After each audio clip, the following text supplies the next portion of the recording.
गणेशाय नमः समर्पयामि। गजानन महाराज की जय। तुमचं साक्षगंध होत असताना गणपतीला जर आपण पहिली पूजा केली तर तुमच्या लग्न कार्यात, विवाह समारंभात कोणतीच अडचण येत नसती। म्हणून गणपतीला आपण यांच्या हस्ते अभिषेक केला। आज सगळ्यात महत्त्वाचं म्हणजे गायत्री नक्षत्र, तुमच्या सगळ्यांसाठी जोरदार टाळ्या वाजवायचा।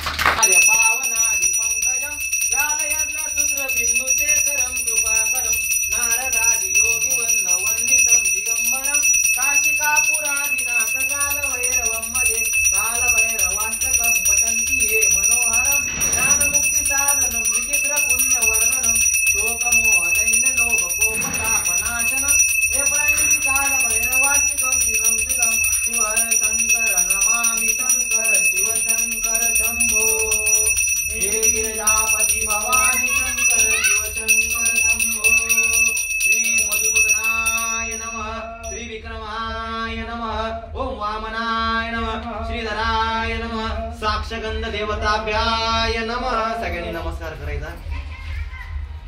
या ठिकाणी आता दही शुद्ध आहे, या ठिकाणी महादेवाला दुग्ध अर्पण करायचे। याच्यामध्ये कुलस्वामी आहे त्यांची तुळजाभवानी, नंतर जोडीनं तुम्हाला ते करायचे। पहिला आता महादेवाला अर्पण